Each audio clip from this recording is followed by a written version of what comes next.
is Kate. Welcome to Covert Narcissist 101. Thank you for joining me. If you haven't subscribed, please do. Guys, today's topic is three major ways of dismantling the covert narcissist. Three major ways of dismantling the covert narcissist. Dismantling them means is busting the bubble of the illusion that they live in and the convenient space that they created for themselves around them, to be in the society like the rest of us. One of them, guys, is leaving. Leaving or no contact or limited contact in case of you have children, because what does that do? Loss of control. One of the narcissist's biggest fears is the lack of control where you're concerned, because they want to control you and everything you do, who you talk to, everything. Sometimes when I remember when I was with the covert narcissist, when something happens and I'm like, you know what, I'm done with this. I got to, figure myself out, even though at the time, you don't know exactly what you're doing with it. Just like, I just can't, something is wrong here. So you're like, oh, okay, I'm going to change I remember it was the phone plan. Like, no, I'm going to get my phone, a different thing under my name and all that stuff. If you see how quick the covert narcissist reverts back to, we'll let it down, talk about it, the future faking and everything comes into place. And this is, of course, as I'm looking at it now, is to, how is am I going to monitor what she's doing? How is am I going to monitor who she's calling? How is am I going to monitor how many texts she sends out in a day? If she gets a different phone plan and be out on her own, So, cut off from the covert narcissist, and that's you by you living. When you're out, no contact. If you have no kids, or if you have kids, limited contact, and be limited contact to the point that you do not address anything at all unless it involves your children. At all, nothing else they do. No antics, no tricks, nothing they send, no subliminals, no posts, no nothing to your friends. Whatever they try to do to get over to you, you don't entertain that.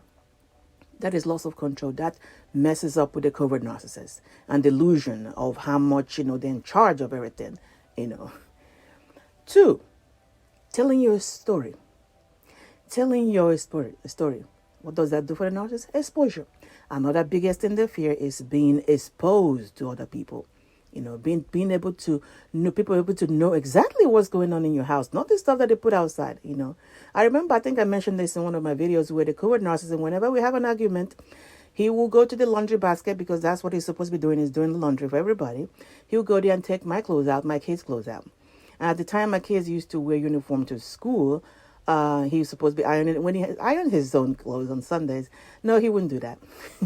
He would not iron his kids' clothes, because somehow I pissed him off again. So when I was mentioning this during the episodes of his own trying to fix situation, all that stuff, and I told him that this is weird. Like, why does he do that? He completely denied it. He completely denied that it doesn't happen. To which the aunt was telling me, I said, how can I, of all examples I can give you, I come up with something as strange as that, which he himself, is refusing to admit. But yeah, tell your story. Tell your story to, no, I'm not saying keep telling it to everybody. Tell the story to people that matter. Tell the story to people that we're around. Tell the story to people that don't want to understand or hear what's, being said. Tell that story and then keep it moving, Tell your side of the story. This means exposure for the narcissist, which means they are panicking. That's why they start doing the smear campaign ahead of you. These are things they want to put in place, before, stuff happens, because eventually it will happen where they discard you, or you abandon ship and run away. So, but tell your story, tell it and let it move on. You don't need to stay there, keep repeating the story. Like, you don't need to convince anybody of it. Okay. But you tell your story, to the covert narcissist, because by the time your story is done and the covert narcissist is doing what they're doing with the news supply, some of the stuff that you're saying will line up. You don't need to convince anybody. Number 3, guys, is seek professional mental help. Seek professional mental help. I know, like, people in some communities will, once you say mental health or seeking help, going to a professional is like, oh, you're crazy. No, there's nothing crazy about it. There's nothing, it doesn't mean that you're crazy. You need help too. What we went through is not something that people, because it doesn't make sense. Sometimes it just doesn't make sense to you as you're out of it. But as it was going, You like, what is going on here? So you need to go seek mental help, because these people come in calculated. They have a plan of what they're going to do to you, and they slowly try to destroy you from within.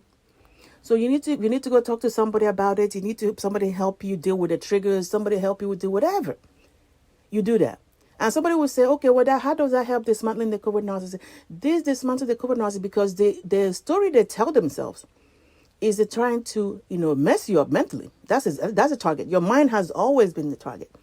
And for you to go and take charge of it, however you can, tell the covert narcissist that and as much as they thought they were in control, as much as they thought they were, they the alpha and omega of anything, and they aren't. You're able to get yourself back. You're able to, no matter everything they did, you were still able to rise. That messes up that illusion of them when they leave you. You're down in the dust, and they're moving up to a better thing. They're moving up to a better thing. That you're out there. You're not supposed to be doing better.